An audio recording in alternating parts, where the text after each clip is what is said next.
Amy, let me tell you about a magical place that is so exactly designed to be enclosed space, year-round fun for the whole family that I bet you already know what I'm going to say before I even say the name. Let's say it together on three. 1, 2, 3.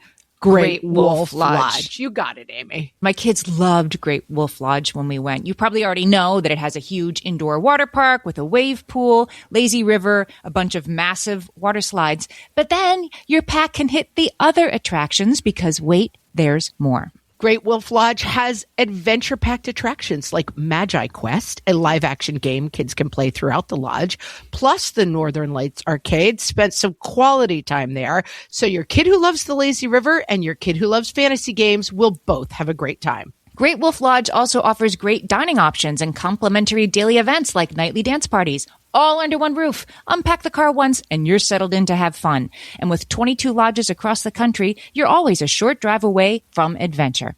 We've both had such great times at Great Wolf Lodge, so bring your pack together at a lodge near you. Learn more at greatwolf.com and strengthen the pack.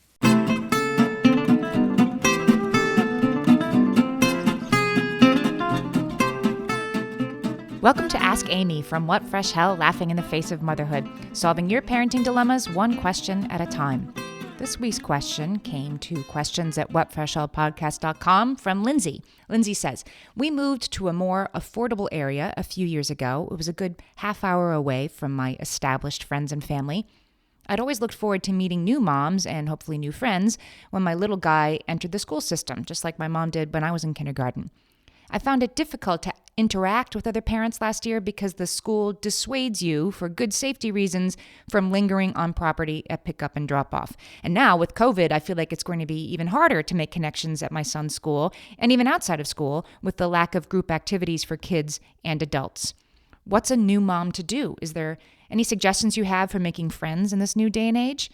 I should also point out that I'm an introvert and it takes a lot of courage for me to approach someone new. Oh, Lindsay, I could tell. I'm glad I got this question instead of Margaret because I think extroverts, to just walk up to somebody and start talking. It's a little bit harder for us. And so this is bad timing. And I think my first instinct, if it were me, would be to kind of turtle shell it a little bit. Well, I just have to get through this and pretty soon it will be over.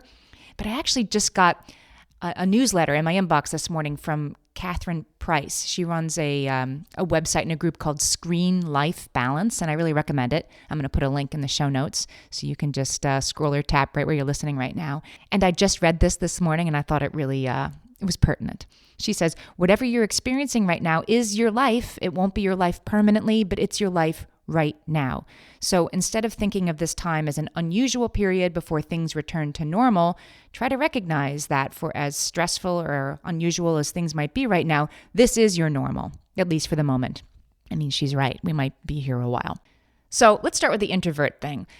People like us who find it a little harder to walk up to somebody and just say hello, I find it useful to kind of explore, what is it that I'm really afraid of? What's the worst thing that can happen? To have the mom say, no thanks? That's happened to me. To have a group of moms say, oh, we're going to have lunch later and, walk 5 blocks down the street and nobody asks me to join them. That's happened to me. And it was painful in the moment, but I didn't lose an arm. I'm still here. Sort of quantifying that's the worst that can happen if you take the risk takes a little bit of the fear out of it. The worst thing that can happen is for you to remain lonely and not have anybody to talk to, right? That's worse than having somebody be like, I'm actually kind of busy right now. In a way, this moment, I think, is an opportunity because all of us moms, and maybe the extroverts more, I think Margaret would say she is even more than you or me, hungry for connection and conversation. So this is kind of an opportunity because we're all going through this. We all have this same problem. So one suggestion I have is to send out a group email about meeting at a park. Pick a day 2 weeks from now and lead with this is so hard. I really wish that my son could see his friends right now, and I thought we could just get together and hang out. The kids can play and we can talk and set a date. Or say something like, a group of us are going to start walking the high school track after drop-off every Wednesday morning, even if it's not true, even if it's not a group of us, even if it's a group of you. Send it out anyway. And if I saw that, I would hop on for sure. As another introvert, I'd be like, okay, that's safe. That's allowed. I can show up. It's hanging out a sign like, people who need somebody to talk to, come over here. The other thing I would do is I would look on the Facebook groups and the other sort of message boards for your community. Some of my best and longest term mom friends, now that my oldest kid is 17, were made over the internet. And that provides its own, strange thing when you've been sending each other chatty emails about your neighborhood and whatever the thing was you found each other on the internet to have in common to say, like, should we move this to real life? But I was just texting with one of those friends today. Those are real relationships. And sometimes for introverts, it's easier for us to find friends that way. We have an episode of this podcast. It's called Finding Your Mom Tribe. I'll also put the links in the show notes here so you can find that, because it has some good advice and why this is harder for some of us and easier for some of us. But I do think this is an opportunity.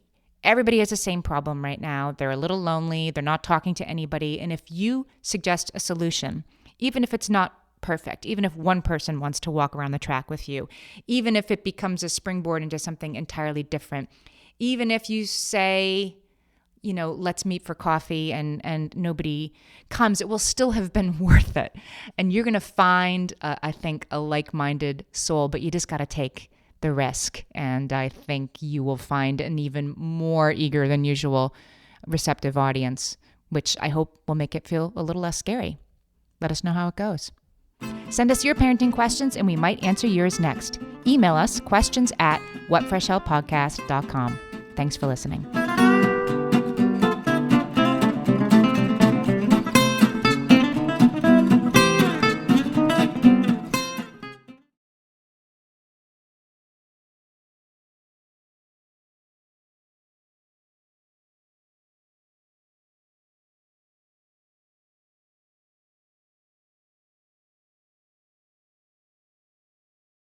Close your eyes. Focus. Listen to work getting done with Monday.com. Relax as AI does the manual work, while your teams are aligned on a single source of truth. Feel the sensation of an AI work platform, so flexible and intuitive, it feels like it was built just for you. Notice you're limitless. Now open your eyes, go to Monday.com, start for free, and finally, breathe.